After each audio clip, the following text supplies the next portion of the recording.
right, what's up? What's up, everyone? So, today we're going to do the title, as you can see, it says reacting to viral fitness and nutrition videos. So, you probably already know that I've been doing this for a while, but I wanted to go through like the mindset when I see the videos and just go over like some of the things I think about, even some mistakes from that I see. And I thought it'd be pretty cool to just do it live so you can actually see like how I pick out the videos, because some people even ask me like, how you pick out those videos? Where do you find the material? Some of it is usually is viral content that just goes around, but then some of it is from the audience. Some people do send me videos of what they find, and then when you're doing reactions and you find like grotesque stuff, like it's just part of the algorithm for Instagram. So if it's like if I found something that was crazy, it just starts it just starts sending me more crazier things, and usually that's how it is. I barely look like in the search engine, like not the search engine, but what's it called? The explore page. I barely look through the explore page when it comes to these things. But most of it, like I said before, is videos that's just viral, or is from people in the audience, people that's following me. And the problem is that, and some people probably already know it, some people don't know it, which is that when you see certain videos that's out there, you think it's the truth. Okay. And the reason is because a lot of people that does these type of videos, they're doctors. Like it's crazy how far we are now with this stuff. But you have people who's accredited doctors. They have MDs, and they're nutritionists and dietitians, and they're just getting to a point where they know they can get away with it because they work so hard to get the credentials, that with social media, it's like no one's not going to really fact check them. And it's sad that we live in an age like that, because it's like you'll listen to a doctor, they're wearing a white coat, they're on stage, they get some stage time, whatever, and we'll automatically believe them because of everything they worked so hard for, which is understandable. But at the same time, it's like for them it's just marketing, but for the audience it could be just a lot of misinformation to get people fearful of what they want to eat, how they want, what they think about certain dietary lifestyles, and so on and so forth. And with me, this is why I do content where I just tell the truth. Like I don't care if you're a doctor, nutritionist, dietitian, or just a influencer. I'm very black and white with things, and what I don't do is, and I'm different than most vegans as well, is I'm not so biased on the whole vegan train, on the vegan bandwagon. I'm just not. I've seen vegans get upset at my content. They're sending me DMs, messages, talking about like, we don't like what you do because you're not helping the animals. But what they don't understand when it comes to particular types of messages that I put out, not all messages are meant for vegans. Because when it comes to most vegans, there's vegans that's out there that love animals so much, and they'll do everything for animal life, that they'll sacrifice themselves. Like they don't care if they die, if they're malnourished. Like they'll go extreme ends for an animal life and don't value themselves.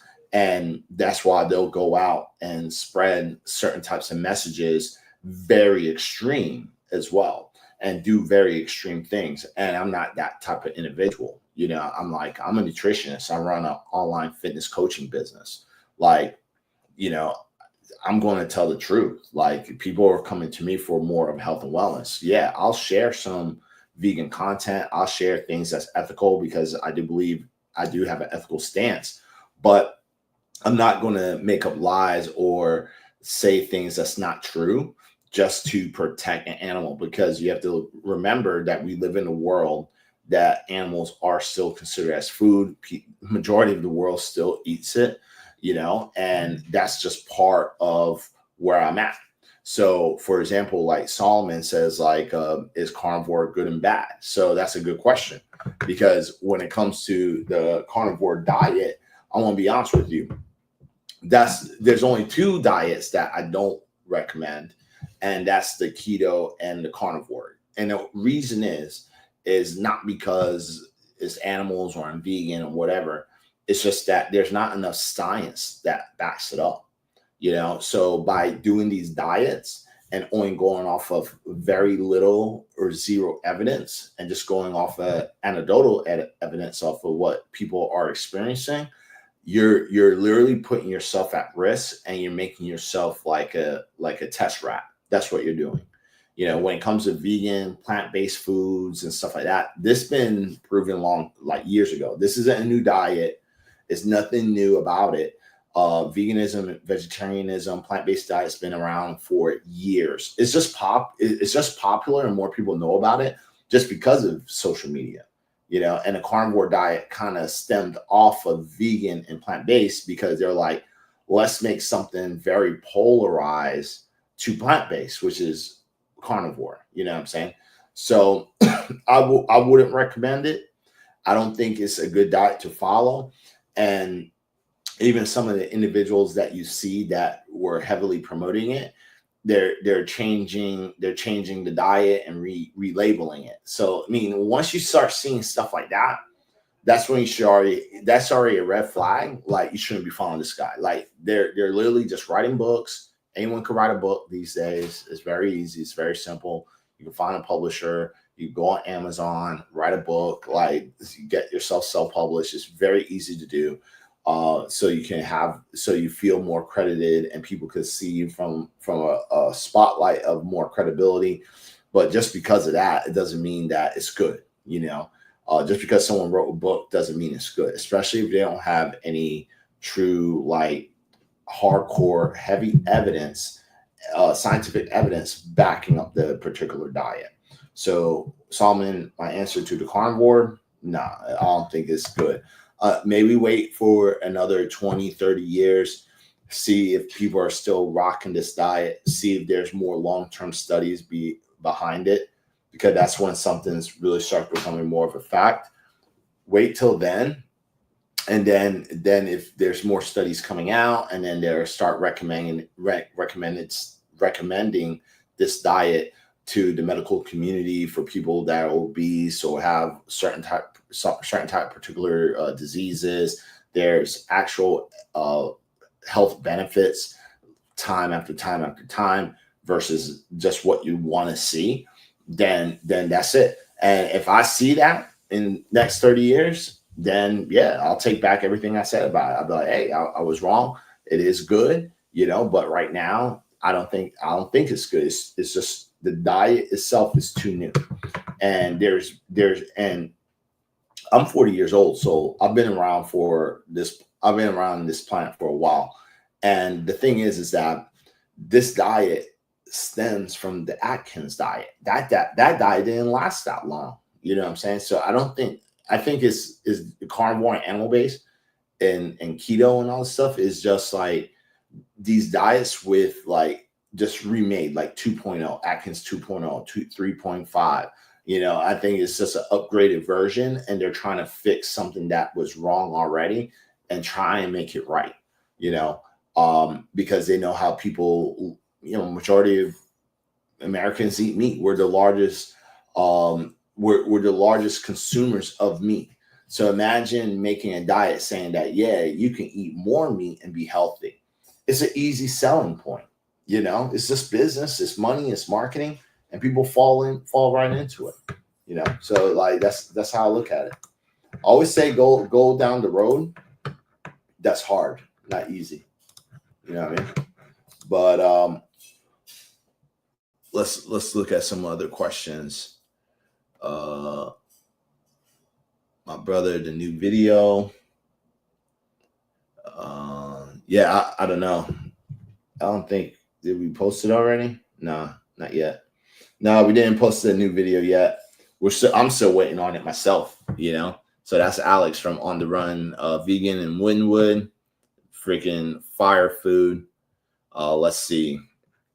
Kieran Rowland says, any tips to lose weight as a vegan? I'm new to the gym, but I'm a big guy and I eat a bit. Yeah, some tips when it comes to losing weight as a vegan is very simple. Number one, you want to be in a calorie deficit. That's really going to help you lose weight extremely fast. Okay. So that, and truthfully, it's not even about being vegan. It's any diet that you're trying to lose body fat with, you want to be in a calorie deficit. There's nothing out there that's going to make you magically lose body fat. It's just not, whatever bullshit that someone's trying to sell you, saying that you could lose body fat and just like without being in the deficit is full of shit.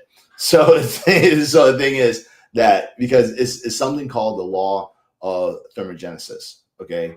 Like you have to understand what calories are. Calories is a unit of heat. It's how we measure energy when it comes to food.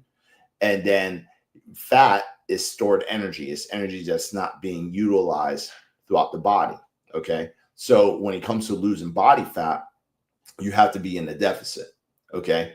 And simple as that. And there's ways, and here's the thing, like I'm just adding on a little bit of factual data as well. So some people think like if you go into the sauna or you go into the sun and things like that, you could lose body fat that way as well. And the reality is not really. Like, so let's say you sat on the scale, you did a body fat measurement test with like an InBody or something like that. You lost some, you see where your body fat is. Then your body gets heated up. Like maybe you took a shower, a very hot shower, or you sat in the sun for a while, or you worked out and you sweat a lot without drinking so much water. Now, on a body fat scale, you could lose body fat, but that's technically not fat. You just lost water. And these body fat scales usually goes off of muscle, fat, and water. But water and fat, because fat cells can absorb water, and when the water is excreted, the fat cells can shrink a bit. That can make the scale read off. Okay, so that's just a little FYI. All right, but overall, when it comes to being in a deficit as a vegan, one of the biggest tips that you want to do is definitely be on a high fibrous diet. That's how you're going to be more successful in a calorie deficit, because you have to remember you're not going to be eating a lot of food, but you can create more volume of food, which is technically more food, right? But less calories. And this is why you want to eat more of a whole foods plant-based diet.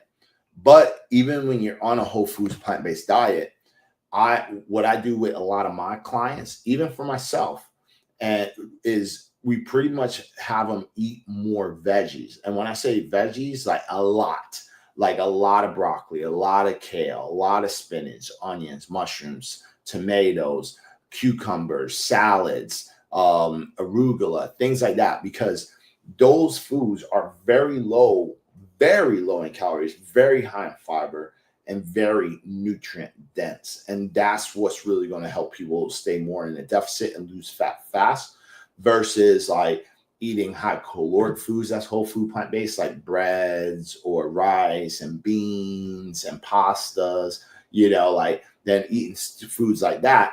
Do more of the vegetables. And then when it comes to the fruits, do more berries. Like berries are king because you can eat so much of it and they're very low in calories. And when I say berries, any type of berries, strawberries, blackberries, raspberries, blueberries, okay? These are really good options to consume. You want to do a little bit of nuts and seeds. And if you're doing seeds, try to move more towards hemp seeds. Same particular reason, high in protein, moderate in fat, very low in calories. If you're going to do nuts, do almonds. Almonds are pretty much the best ones to eat because you can get the most out of it with less calories. And then for your proteins, find lean protein sources. So like that's going to be like tofu, tempeh, seitan, protein shakes, and also minimally processed mock meats like Upton seitan or Abbott's like the Abbott's brand. those are good as well. Okay. Excuse me. Hopefully that helped. Let's see. I learned today there's research going on in alternative proteins for us in the long term. Anything you know of that? When he said, I don't, Gabriel said this, I don't know what you mean when it comes to alternative proteins for us. Like, you have to be a little bit more specific. So I don't know what you mean. But with that said, let's go ahead and yeah, if you're more specific on that, I'll definitely check that out again. But let's go over some of the reactions. Okay. We're just going to go over one because I am running out of time. So let's go ahead and go through one of the reactions real quick, just so you can have a understanding of what I mean. So like if we go here, okay, and hopefully y'all see, yeah, y'all see this. All right, so let's maximize this real quick. All right, and let's go to my profile, and we're going to do Dr. Gabriel. All right, so she's been really trending on social media like hardcore, and one of the things that I did a reaction on was this right here. Now, I won't be honest with you. I mean, the reel did pretty well, but it could have done a lot better. But I'm very picky when it comes to this, and I don't edit my videos. My team does, but they do a very good job. But this one, they could have done a little bit better, to be honest. And that's only because I didn't want it just flexing. I wanted them to have me like while she was talking, like me just like doing flexing, showing me doing bodybuilding shows, like that working out, like hardcore shit. I wanted it to pop. But they only got me doing like 2-3 flexes and then me talking at the end, which, and just got straight to the point, and it didn't really go deeper into what I really was trying to say. So if we listen to it, this is what she said. A randomized controlled trial showed that eating 4 ounces of beef stimulated muscle protein synthesis, which we believe is essential for muscle growth by 20% above baseline. In contrast, 4 ounces of the Impossible Burger barely moved the needle. But when the portion was doubled to 8 ounces, the Impossible Burger matched beef's anabolic effect. Here's the catch. Achieving the same muscle building benefit with the Impossible Burger required 60% more calories than beef, 462 versus 279. Beef's edge, more essential amino acids, higher leucine content, and faster absorption. All crucial for muscle? Impossible? Not quite. But beef gets you there with less effort and fewer bites. So the problem with these type of videos is that it's very black and white. You know what I'm saying? She's just doing a comparison off of, like, first of all, an Impossible patty versus ground beef. You know what I'm saying? Now, to do that type of comparison is ridiculous, because if you're someone who's actually vegan, you know what I mean? Like, they're not going to, every vegan knows, like, you're not going to just eat that pound to pound. Like, it's kind of retarded, right? So it's like no one's going to eat that pound to pound. It's just not a good comparison. Okay. Because like I would never tell my clients to eat like 10 Impossible Burgers or 10 Beyond patties or whatever just to get the protein amount. You know what I mean? I'm never going to do that. What I would do is have them eat more of a whole foods plant-based diet. So that means that I want to make sure that they're going to go ahead and consume like foods like tofu, tempeh, seitan, like I said before. And if she used those foods, that's more of a staple when it comes down to being on trying to get protein, comparing it to meat, that would have been a better comparison. You know what I'm saying? That would have been a lot better comparison.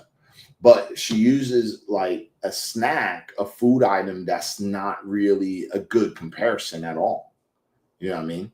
So that's the problem with this particular video.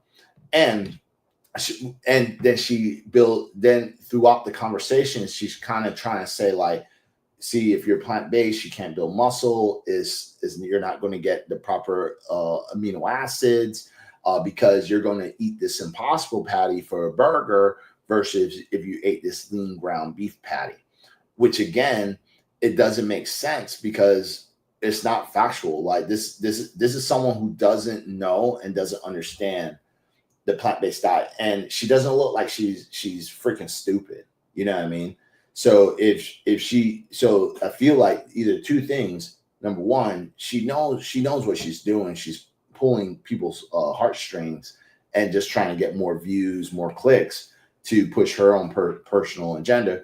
Or two, she has zero idea what she's talking about when it comes to being on a plant-based diet.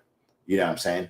That's the only two things I could figure out, is that these are not a great comparison when it comes to this. Because if it was like someone who's been vegan for a long time, I would have easily told her right there in her face, like, well, most vegans don't eat Impossible Burgers. This is more like a junk food snack.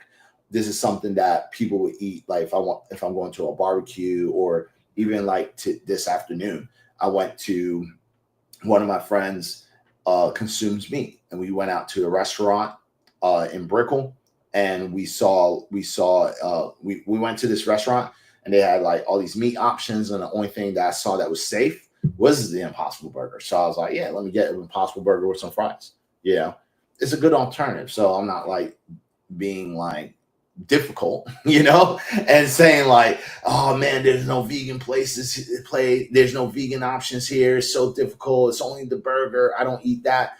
Like it's a good staple for if I'm in these situations, and that's when I do eat it. Like, I'm not going to make it a big deal, you know what I mean? I had my meal prep, I had my protein powders in my bag, my other my usual breakfast, what's it called, the Broken Burger Bowl, I had that in my bag. But he wanted to sit down and eat. So I was like, well, I could eat that later, which I did. I literally just had it probably like an hour ago.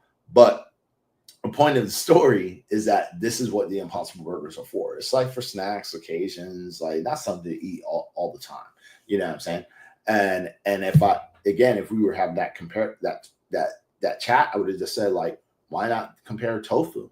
And this isn't the first time she did this. She did another speech before where she was comparing beef to plant-based proteins, and out of the plant-based proteins, out of all of them there is, she used quinoa. You know what I'm saying? So it's almost like and again, I'm a nutritionist, you know what I'm saying? So I'm like, I don't compare items like that. It's so dumb. It's like me comparing an apple to a donut and saying like, you know, like the donuts are better because there's no fiber and it doesn't bloat you, but the apple has fiber and it bloats you. So that's why the donut is better. How would I sound if I went online and started talking that type of shit? You know what I'm saying? And then I hold up my nutritionist and show my testimonials and stuff. How would that sound? I'll probably go viral because so many people probably believe it. They'll be like, oh, I'll eat more donuts. Great. You know? But then you're going to have that comparison of people that's like, what the fuck you talking about, Corinne, man? Like is a fucking donut. You know, and I love donuts. You know what I mean? It's a fucking donut and it's processed. How the hell are you comparing that to an apple, dude? You know, and this is the type of stuff that I do reactions on, where people are just like asking for the hate, but they want the views. You know what I'm saying? They really want the views. So let's see. We have Glitchy Chicken says, how do I get iodine from plant-based sources? Easy. Iodine can come from seaweed. So that's one place you could get it from. So you could do like for example, you could eat like literally seaweed. What is it called? There's seaweed, and then there's like sea moss. You could do sea moss. So that's something that I usually tell my clients to do, is just do that. It's one of the best sources when it comes down to getting iodine. You know what I'm saying? So I would do that. I mean, you could supplement it. You know what I'm saying? You could, But I usually would just do that. You know what I'm saying?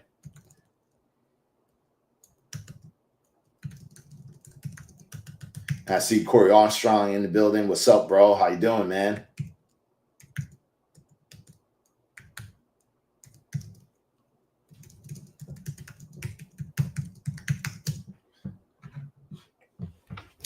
And see, and then also you could get salt. Salt, you can get it. Salt is another one if you do like iodine and sodium. So like that's pretty much table salt. So that's one. And then you have fortified foods. Like some plant-based milk do have iodine in there. And then some nuts, grains, and legumes has a tiny bit of iodine, but it's not like a biggest source. But again, I would say the biggest source would be like, I always tell my clients just seaweed. Seaweed is like the biggest source right there. Or sea moss. You can get it from sea moss as well. All right. Let's see. Let's see if we have one more question. I'll answer. Then we gotta go.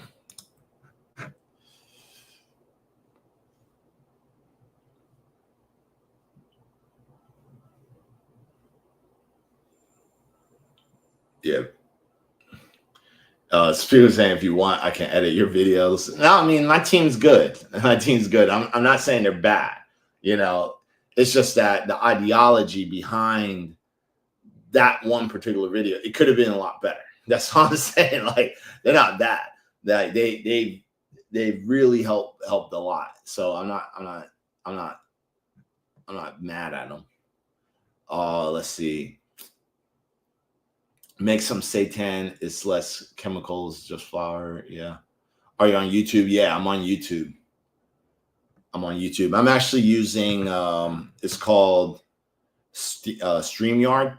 So that's why it has this like type of look to it if you're on Instagram. But I'll go on Instagram live too. Like so I'm going to start going live twice a day. Right now I'm just doing this so I can go on live on every single platform. It's kind of easier. Seitan is literally the god source of protein. C-Pain said that. It is. And it's funny that it's called seitan of all things, right? Almost like Satan. And someone says, C-Pain even says, impossible is like something quick. Or yeah, exactly. It's something quick. It's just a snack. It's not something that's super. It's not a main source of protein for people on a plant-based diet. But with that said, I'm going to go ahead and let everyone go. I hope everyone have a great rest of your night. I'm going to go ahead and head to bed. And I'll talk to y'all soon. Peace.